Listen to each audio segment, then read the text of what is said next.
J'aimerais vous parler aujourd'hui d'un sujet important. On n'a déjà plus beaucoup de temps, mais on va essayer de synthétiser les propos.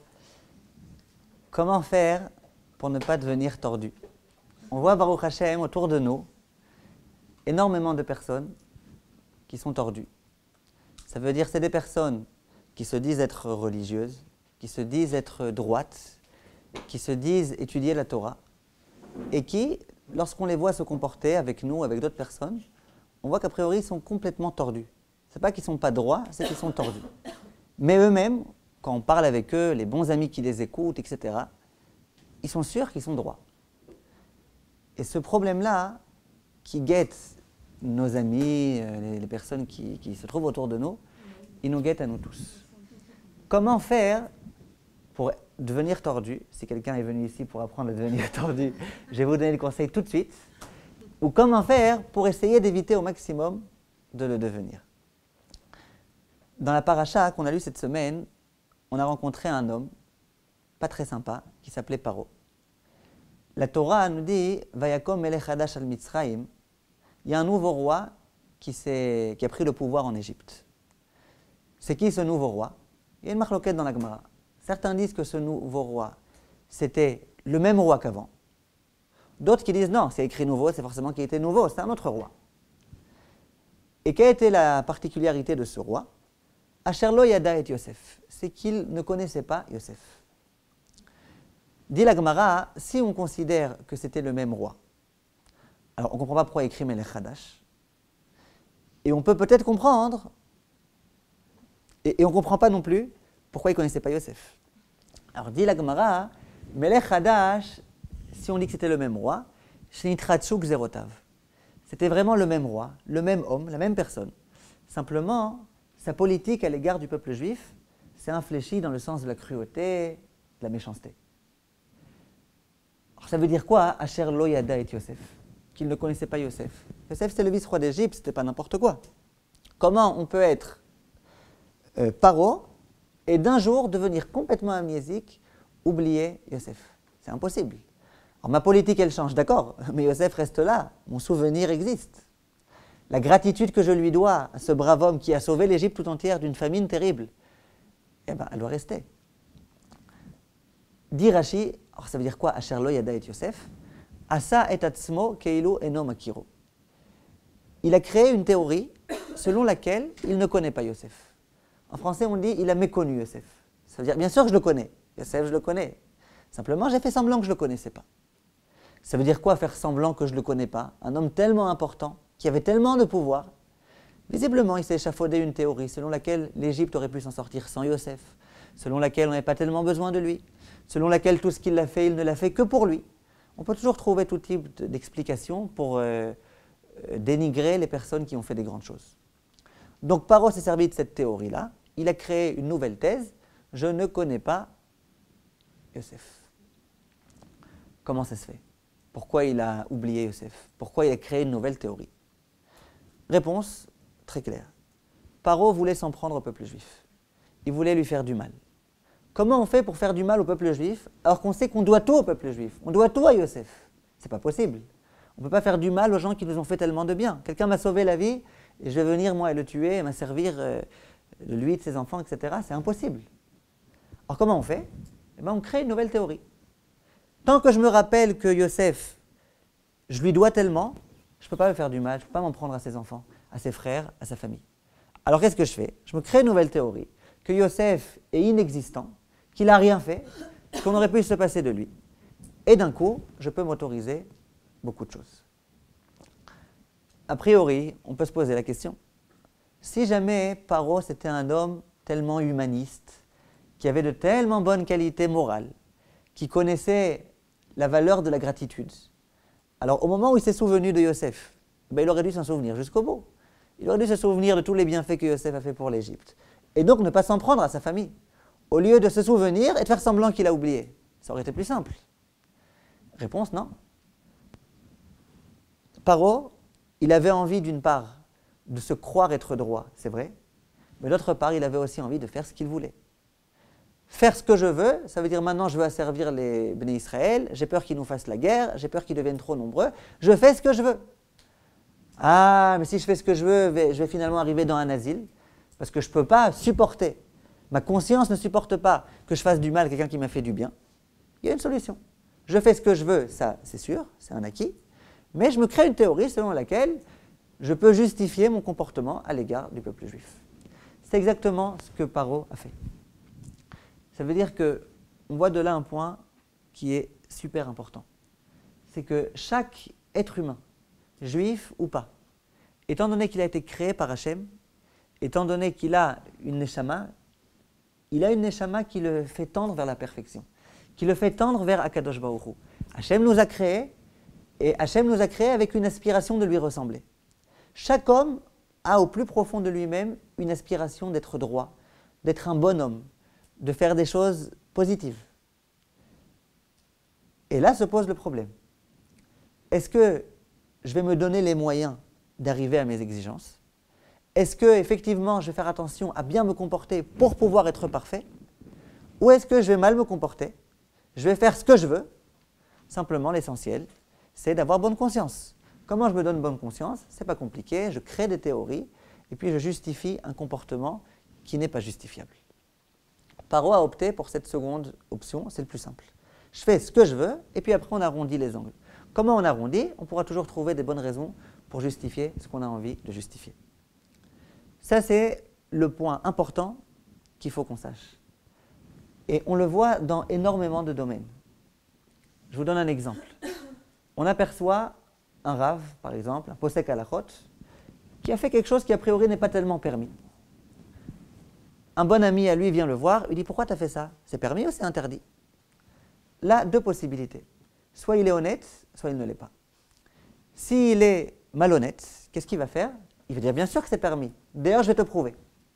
Il va s'asseoir pendant 3 heures, il va sortir des livres et il va commencer à écrire une teshuva. Il sait une chose, c'est que la conclusion de la teshuva, ça doit forcément être qu'il avait raison. Et donc, il va chercher toutes les preuves qui vont dans son sens.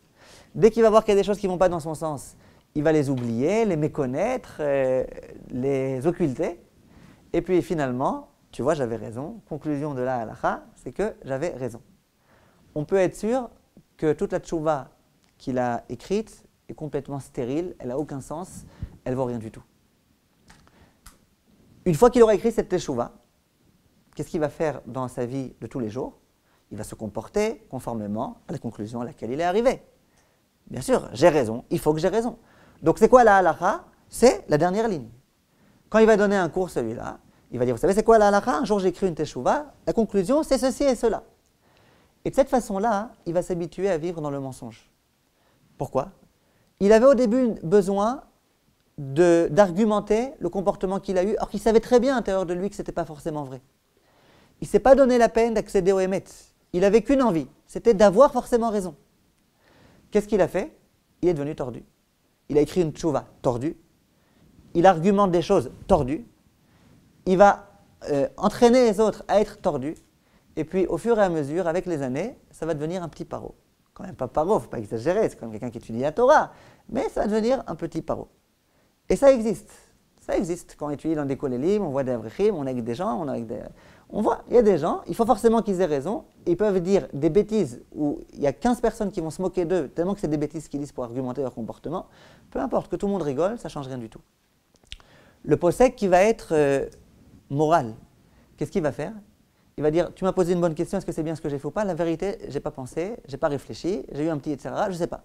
Bon, tu veux savoir c'est quoi la halakha? On va réfléchir. Il va essayer de réfléchir en étant le plus désintéressé possible. Il va ouvrir les sfarim. Dès qu'il va avoir quelque chose qui va aller à son encontre, il va essayer d'en tenir compte. Jusqu'à ce que finalement, il arrive à une conclusion. Si la conclusion va dans son sens, tant mieux ou tant pis. Et si elle ne va pas dans son sens, tant mieux ou tant pis. Dans tous les cas, ce qu'il veut, c'est accéder au Hémet. Une fois qu'il aura fini la teshuva, il ira voir un ami, un autre Talmid Chacham, et il lui dira, dis-moi, tu peux regarder s'il te plaît ce que j'ai écrit? Est-ce que c'est vrai ou pas? Et Chazal, il disait, c'est comme quelqu'un qui veut tirer à l'arc. Lorsqu'on veut tirer à l'arc, on a une cible. Dans la cible, on peut accéder aux 50, aux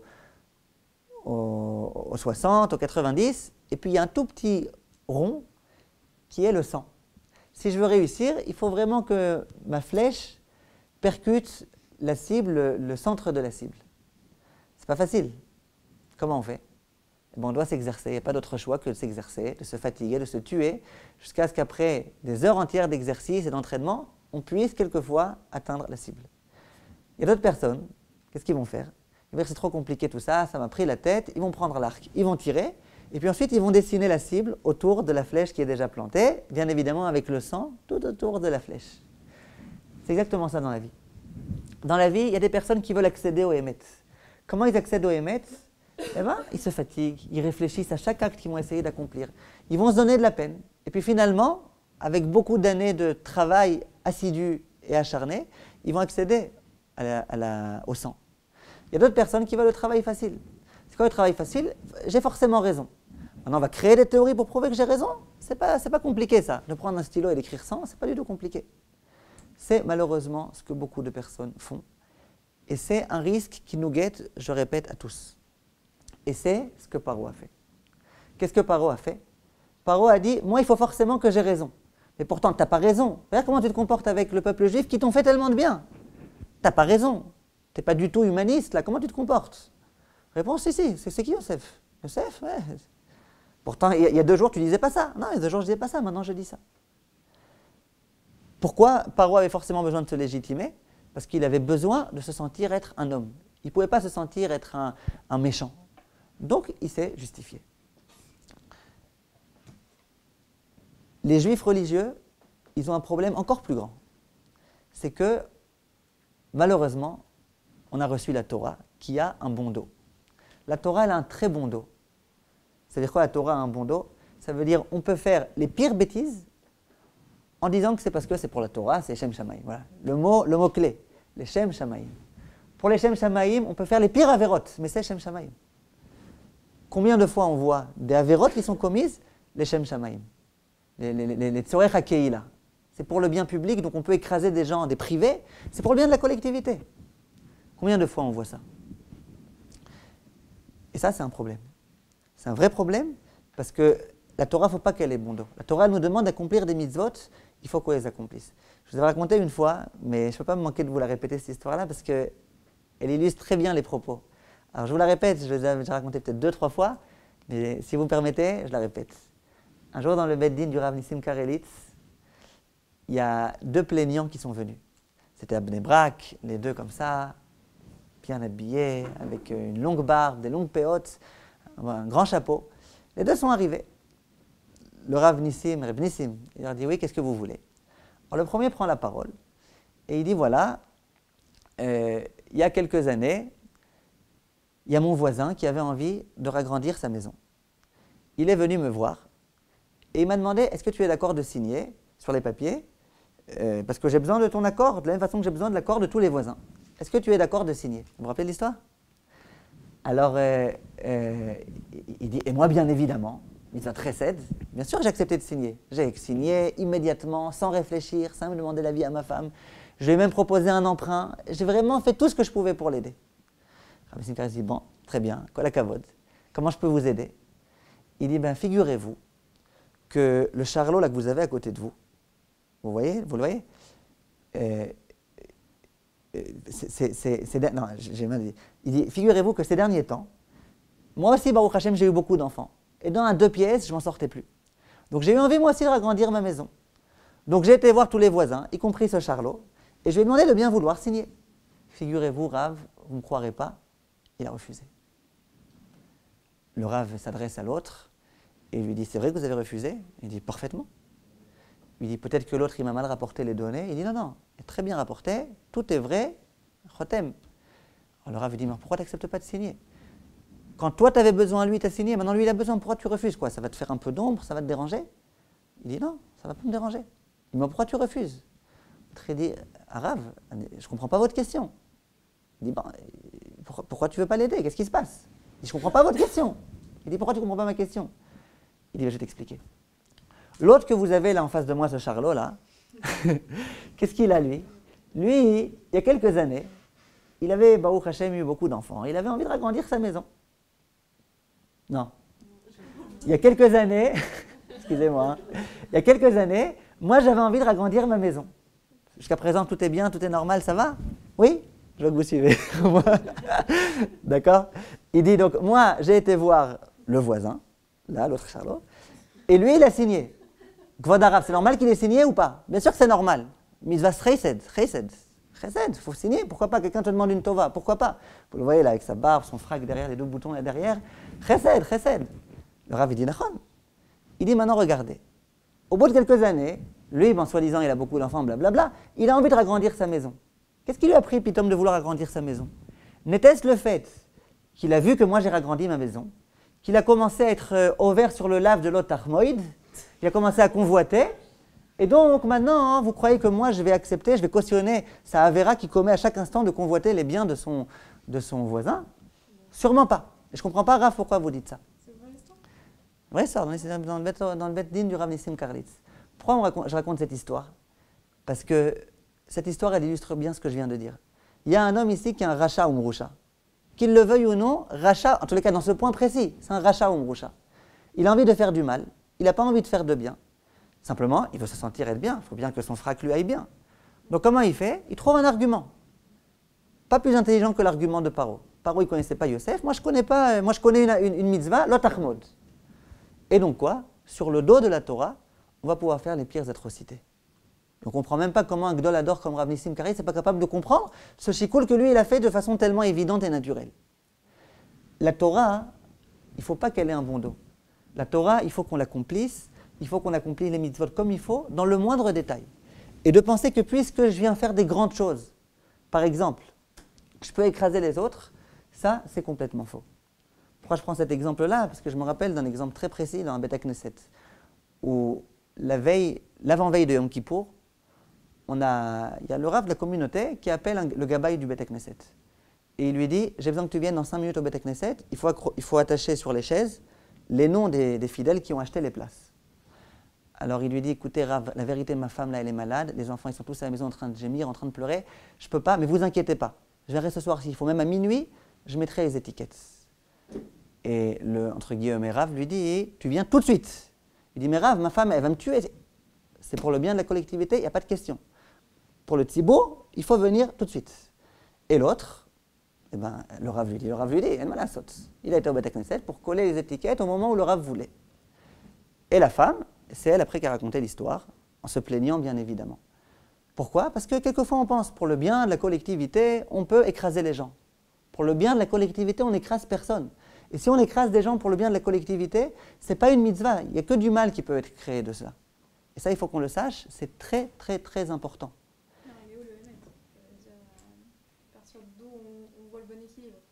Est-ce qu'on peut sentir le bon équilibre? Parce que chacun, le bon équilibre, c'est que c'est vrai que le bon équilibre, c'est vrai que moi, en tant que Rav, ça me ferait plaisir de voir que les chaises sont déjà organisées, ça me déstresserait un petit peu. Mais il faut savoir qu'il y a un gabaï, il fait tout gratuitement, il est gentil, mais il a une femme maintenant qui est en train de pleurer. On ne peut pas laisser une femme pleurer et partir, c'est le béaba ça. Le bon équilibre, vous allez demander à n'importe quel gadol, il vous dira ma putain. Dans ce cas, oui, il y a du bon sens, mais des fois, on ne sait pas où se trouve c'est pour ça qu'il faut faire extrêmement attention. C'est vrai que les exemples que je vous donne, c'est des exemples assez forts, mais il faut faire très très attention. Et je vous dis, de nos jours, malheureusement, qu'on le veuille ou non, on risque de vivre dans le mensonge. Et c'est un problème. Cette semaine, j'étais dans un séminaire, en train de donner un cours, et je devais avoir 1 heure de cours. À la fin du cours, 1 minute avant la fin, il y a un secrétaire qui vient me voir avec le téléphone et me dit, il y a le Rav du séminaire qui veut vous parler. Alors, je lui dis, en général, je ne réponds pas au téléphone pendant le cours. Bon, mais c'était le directeur. Alors, je lui parle, moi, j'étais devant les élèves. Je lui dis, Rav, en général, je ne réponds pas au téléphone, on a rigolé. Après, il me dit, le Rav qui devait venir après, il est pris avec la neige et les bouchons, etc. Est-ce que tu peux faire une 2e heure? Moi, j'enseignais la halacha. 2e heure, en principe, c'est paracha. Donc, je devais parler de paracha. Et j'avais rien préparé. Alors, j'ai dit, bon, il n'y a pas de problème, je vais essayer, Bezrat Hashem. Et j'ai raconté aux élèves, j'aurais dit, un jour, il y avait quelqu'un qui aimait beaucoup dire des livrets Torah en public, mais jamais on lui donnait la possibilité de le faire. Un jour, il y avait des Sheva Brachot. Celui qui organisait la Simcha, quelques jours à l'avance, il vient le voir, il lui dit, regarde, il y a des Sheva Brachot dans 3 jours, j'aimerais bien que tu fasses un Dvar Torah. Est-ce que tu peux ou pas? L'autre, d'accord. Immédiatement, il était super content. Il va dans un Beth Midrash, il commence à ouvrir des livres et des livres. Et cette idée-là, elle est bien. Ouais, non, pas super. Ah, celle-là. Vraiment, pendant des heures entières, il prépare son Dvar Torah, il réfléchit en quels termes il va expliquer les choses, et puis quelles histoires il va raconter, puis quelles blagues il va raconter, etc. Vraiment, il prépare son Dvar Torah de façon prodigieuse, jusqu'au jour où le grand jour arrive. Alors là, depuis le matin, il est tout joyeux. Enfin, il va pouvoir dire son Dvar Torah. Il vérifie que son costume est propre, que sa cravate est bien arrangée, etc. Et puis, il arrive là-bas, il attend qu'on lui donne la parole. Le Baal Habayit prend la parole et il dit maintenant le premier Dvar Torah de la soirée va être dit par un tel. Et c'était pas lui. Il dit bon, visiblement, on va me donner à moi le dernier, comme ça, le Haron Acharon Chaviv, le plus grand Dvar Torah. On arrive au deuxième Dvar Torah. Pour le deuxième Dvar Torah et Dvar Torah principal de la soirée, est invité un tel. C'était toujours pas lui. Il commence à avoir mal, il dit vraiment, c'est même pas le plus important. Moi, je croyais que vraiment c'était moi le Dvar Torah de la soirée, etc. Il ne sait pas quoi faire. Il dit bon, visiblement, c'est pour le dessert. Puis c'est pas grave, important, pas important. L'essentiel, c'est que moi, je le rends important, ce Dvar Torah. Kitso, on arrive au dessert. Pour le dernier Dvar Torah de la soirée, est invité un tel. Lui, il entend que c'est pas lui, il s'évanouit. Immédiatement, on essaye de le réveiller. Pas moyen. On amène de l'eau froide, de l'eau chaude, du sucre, machin. Pas moyen de le réveiller. Le Baal Habayit, il comprend, il dit visiblement, je crois que j'ai compris le problème. Je lui ai promis de dire un Dvar Torah, et puis, ouais, je l'ai complètement oublié. Alors, il s'approche de son oreille et lui chuchote, il dit, pour le Dvar Torah, le dernier Dvar Torah, est Mechoubad, un tel. Immédiatement, il se lève, tout content, tout feu, tout flamme. Et puis, il commence à prendre la parole et il dit, à vrai dire, je n'avais pas prévu qu'on allait me demander de parler ce soir, mais je vais quand même essayer. Alors, je leur ai dit aux élèves, ce soir, vous voyez bien, j'ai vraiment pas prévu de parler. C'est pas que je vous fais du cinéma, mais de nos jours, c'est comme ça, on fait du cinéma. Ça disant, j'ai pas prévu, hein? Soi-disant, j'ai pas prévu, mais j'ai oui prévu. Vous comprenez? On vit dans le mensonge. Il faut faire attention à ne pas vivre dans le mensonge, à vivre dans le Emet. Moshe Rabbeinu, pour prendre maintenant l'autre extrême de Paro, Moshe Rabbeinu, Akadosh Baruch Hu va venir le voir et il va lui dire, Moshe, j'ai besoin de quelqu'un qui va faire sortir les Bnei Israël d'Égypte. Est-ce qu'il y avait une mission plus noble que celle-là, plus glorieuse que celle-là? Être le Goël des Bnei Israël, c'était extraordinaire, non? Que dit Moshe à Kadosh Baruch Hu? Non, non, je ne veux pas, regarde. Ton porte-parole habituel, c'est Aaron, c'est mon grand frère. Comment je pourrais lui prendre sa place? Il risque de ne pas être content. Hachem insiste, Moshe insiste, Hachem insiste. Finalement, Akadosh Baruch Hu voit que En Malasot, Moshe Rabbeinu n'accepte pas de vexer et de froisser son frère. Il lui dit, mais regarde, Aaron, il arrive, Vera Achav et Samar Belibo. Il a un visage resplendissant. Regarde, il est très content que je t'envoie à toi. Il n'y a pas de problème, tu peux aller, t'inquiète pas, il ne se vexera pas. Et d'ailleurs, on dit que ça lui a été reproché à Moshe Rabbeinu de négocier tellement avec Hachem. Mais quelle était ici, en tous les cas, la démarche de Moshe? La démarche a été claire. Elle était, tu me proposes quelque chose d'énorme. La finalité est parfaite. Allez sauver le peuple juif d'Égypte, des griffes de Paro. La finalité est superbe. Mais si pour arriver à la finalité tellement joyeuse et grande, il faut que j'écrase quelqu'un, ça ne vaut pas le coup. Hein? Parce que malgré tout, c'est Hachem qui te dit. Mais je veux dire, ça aurait été très facile là, pour Moshe de dire, c'est Hachem qui me dit, c'est Hachem qui me dit. J'écrase mon frère, j'écrase tout le monde, c'est Hachem qui m'a dit. C'est écrit dans la Torah. Ça aurait été très facile. Il avait vraiment de quoi le faire là. C'est Hachem qui lui dit. Malgré tout, Moshe a eu peur. Visiblement, qu'il ne sait pas interpréter exactement les propos d'Hachem. Peut-être qu'il faut interpréter les propos d'Hachem au second degré. Je ne sais pas exactement c'était quoi la logique de Moshe. Mais en tous les cas, la logique principale, c'était que la fin ne justifie pas les moyens. Si pour accéder à une bonne fin, il faut passer par des moyens qui ne sont pas bons, on n'a pas le droit de le faire. Pour... Ça ferait quoi dans toutes les situations, on lui aurait reproché quelque chose? Il aurait accepté directement l'ordre d'Hachem, on lui aurait dit, bah oui, bah non, quand même, t'aurais dû donner Kavod à ton frère et tout. Et peut-être une fois, là Moshe il a beaucoup insisté. Peut-être une fois il aurait dû dire Hachem, c'était sûr Hachem, t'as pensé à Aaron, pourquoi pas Aaron? Mais tellement de fois, etc. Là ça lui a été reproché. Dans tous les cas, si on veut résumer ce qu'on vient de dire, pour essayer d'aboutir à une conclusion qui est importante. Dans la vie, chaque homme a besoin de se sentir grand et droit et parfait, etc. C'est inné en l'homme. L'homme doit bien se sentir. L'homme doit avoir une bonne image de lui-même. L'homme doit pouvoir se regarder le matin dans un miroir et se dire ça va. Je suis bécédère, tout va bien, je ne suis pas un pourri. Chaque personne. Pour y accéder, il y a deux possibilités. Il n'y en a pas 1000, il y en a deux. La véritable possibilité, la possibilité des Baalei Moussar. La vraie possibilité, c'est quoi? C'est de dire, tu veux être parfait, tu as raison. Moi, Hachem, je t'ai créé avec cette envie-là, pour justement que tu te donnes les moyens de devenir un bon homme, un grand homme. Alors, comment on fait? Eh bien, ça va prendre du temps. Il va falloir gravir des échelons les uns après les autres, jusqu'à ce qu'on accède. C'est ce que Moshe Rabbeinu a fait. Moshe Rabbeinu, il a fait attention à ce que chaque chose qu'il l'accomplisse comme il faut. Chaque chose. Par exemple, je dois faire une grande chose, une grande mitzvah, une seconde. Tout est bécédaire, je ne suis pas en train d'écraser quelqu'un, mon frère ne va pas se vexer. Si oui, non, je ne peux pas. On fait attention aux moindres détails. Moshe Rabbeinu, dit le Midrash, pourquoi il a été choisi pour être le dirigeant du peuple juif? Parce qu'à un moment donné, il va voir un agneau qui s'est échappé du troupeau. Et au lieu de faire comme les bergers en général, d'envoyer un chien, un pitbull, pour le ramener, au lieu de prendre un bâton et lui donner des coups, au contraire, il s'est apitoyé de cet agneau. Il lui a dit, si j'avais su que tu avais soif, c'est pour ça que tu t'es échappé, eh ben, je t'aurais emmené pour boire. Et on dit qu'à ce moment-là, Moshe Rabbeinu lui-même a pris l'agneau sur ses épaules et qu'il l'a ramené vers le troupeau.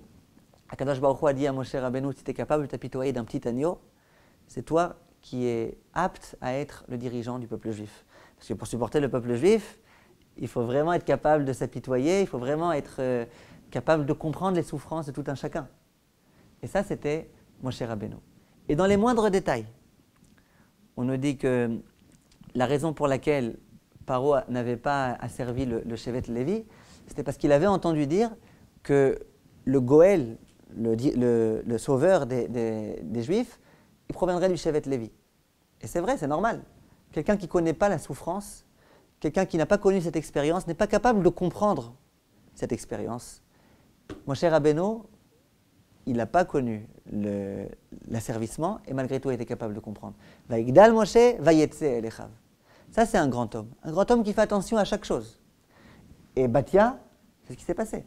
Batia était en train d'avancer, elle entend un petit bébé qui pleure. Un bébé qui pleure, ça va, il y en a beaucoup des bébés qui pleurent. C'est pas à chaque fois qu'il y a un petit bébé qui pleure qu'il va falloir faire un balagan. Batia, alors que son père avait donné l'ordre de tuer tous les bébés, elle savait très bien qu'il s'agissait visiblement d'un bébé juif. Elle a pris un risque, elle aurait pu être tuée par son père. Elle a fait tout ça. Pourquoi? Un petit bébé qui pleure, c'est pas n'importe quoi. Et ça, c'est la grandeur de Moshe Rabbeinu. Moshe Rabbeinu a fait attention aux moindres détails. Il s'est apitoyé d'un moindre agneau. Et ça, c'est ce qui a permis à Moshe Rabbeinu de devenir un grand homme. Il a fait attention à chaque détail, il ne s'est rien permis de faire aux dépens des autres, il a réussi à devenir un grand homme. Ça, c'est la première possibilité. Donc, je la résume. Première possibilité, je veux être un grand homme, je me donne les moyens de l'être, en analysant chaque détail de mon comportement, en étant sûr que chaque chose que je vais accomplir, c'est une chose qui est complètement permise, qui est autorisée, qui est bonne, qui va me permettre de grandir. C'est quoi l'autre possibilité? C'est celle de Paro. C'est celle de ce Rav dont je parlais tout à l'heure, qui a envie d'avoir raison. Ça veut dire quoi? Ça veut dire, je veux avoir raison, il faut que j'ai raison, ce que je fais, je ne me pose pas de questions, je fais ce que je veux, après on trouvera des façons de légitimer ce que j'ai fait. Ça, c'est soi-disant se croire être grand, parce que les gens finalement, ils arrivent à se convaincre. Au fur et à mesure des années, quand le bonhomme pendant 100 ans, il se comporte avec ce psaque-là qui un jour savait qu'il était faux, mais au bout d'un moment ça rentre, au bout d'un moment on croit que c'est vrai. Et c'est comme ça que finalement on devient tordu. À force de cultiver le mensonge, à force de vivre dans le mensonge et de faire de ce mensonge une réalité, on devient tordu. Si on savait que c'était un mensonge, au moins on pourrait un jour se reprendre en main. Simplement, quand on cherche absolument à légitimer, à justifier et à être certain que ce que j'ai fait, ça doit forcément être bon, là on cultive le mensonge et là on devient tordu. Et c'est ce qui était avec Paro. Paro est devenu complètement tordu. Tous ces sujets lui ont dit, mais Paro, renvoie-les ce peuple. Ils font des histoires, ils nous font beaucoup de misère, renvoie-les. Paro, non, on ne renvoie pas. Pourquoi? Ils avaient tous gardé un petit peu malgré tout ce bon sens. Paro, rien du tout, il n'a déjà plus rien compris. Quand on commence à être tordu, on peut être très tordu. Pourquoi il y a maintenant une plaie de sang? Non, ce n'est pas Moshe Rabbeinu, c'est pas Moshe, c'est pas Shout. Chimiquement parlant, on peut expliquer, météorologiquement parlant, on peut expliquer, et puis là, il y a le harbé qui est venu, et puis les bêtes sauvages, il n'y avait plus assez de place dans la jungle, elles sont venues. Quand on est tordu jusqu'au bout. C'est ce que Paro a essayé de faire, il est resté tordu jusqu'au bout. Donc ce qu'il faut, Bezrat Hashem, qu'on fasse dans notre vie, il y aurait beaucoup de quoi parler, j'avais prévu de parler de ça pendant plus de temps, mais on n'a pas eu suffisamment de temps. Ce qu'il faut qu'on fasse, Bezrat Hashem, dans notre vie, c'est qu'on essaye d'être à la hauteur de nos exigences. Et qu'on essaye de se donner les moyens d'y accéder. On a des grandes exigences. Tout un chacun aspire à la perfection, à l'intégrité, et on peut y arriver. Simplement, il ne faut pas se leurrer, il ne faut pas croire que ce qu'on fait mal est bien pour être sûr qu'on est parfait. Il faut savoir qu'on n'est pas parfait, quelquefois on a des problèmes, quelquefois on n'est pas encore accédé au Emet, et dans la mesure où on est capable de vivre de cette façon-là, on peut, Bezrat Hashem, rester droit, rester yachar. Être capable de reconnaître et d'avouer son erreur, c'est ça la véritable grandeur. Yehuda, comment ça se fait qu'il est devenu roi? Comment lui a dit Yaakov? Toi, tu as été capable de reconnaître ton erreur. C'était une grosse erreur. C'était une grosse faute qu'il avait commise. Il était capable de reconnaître. Tu as été capable de reconnaître, c'est ça ta grandeur. Donc, Bezrat Hashem, qu'on soit capable. Quelquefois, on ne réussit pas. Quelquefois, on a des aspirations très élevées. On n'arrive pas à y arriver. Qu'on ne croit pas qu'on est déjà arrivé. Qu'on sache qu'on n'est pas encore arrivé. Et Baruch Hashem, on a encore une longue vie qui nous attend pour pouvoir parfaire nos actes. Le dernier point qu'il faut qu'on retienne de toute cette histoire-là, c'était Paro. Comment Paro a fait pour légitimer ses actes? Il a complètement méconnu Yosef. Si je méconnais Yosef, je peux faire du mal. Si nous, on veut, Bezrat Hashem, réussir à être des bons Ovdei Hashem, le Yesod est là. Quand je me souviens des bienfaits qu'Akadosh Baruch Hu m'a fait, quand je me souviens de la grandeur d'Hashem, et que je sais que toute ma vie, je la lui dois, ça s'appelle la Hakarat-Hatov. La Hakarat-Hatov, elle va m'empêcher de désobéir à sa parole. Je veux m'en prendre à Yosef, j'oublie Yosef. Dès lors que j'oublie tous les bienfaits, je peux m'en prendre à lui. Nous, c'est pareil avec Akadosh Baruch Hu. Si on veut être des bons Ovdei Hashem, il faut sans arrêt qu'on ne soit pas Asher lo ikir et Hashem. Au contraire, les Akir et Hashem, dans toutes nos brachot, se souvenir qu'Hashem est là, se souvenir que tout ce qu'Hashem nous fait, c'est vraiment, ça ne nous revient pas, que c'est des bienfaits. Dans la mesure où on se souvient de tout ça, c'est la meilleure façon pour le servir. Quand on est Zocher et Yosef, on ne lui fait pas de mal. Quand on est Zocher et Hashem, on se plie à sa volonté. C'est ce que je me souhaite, Bezrat Hashem. Kol tov.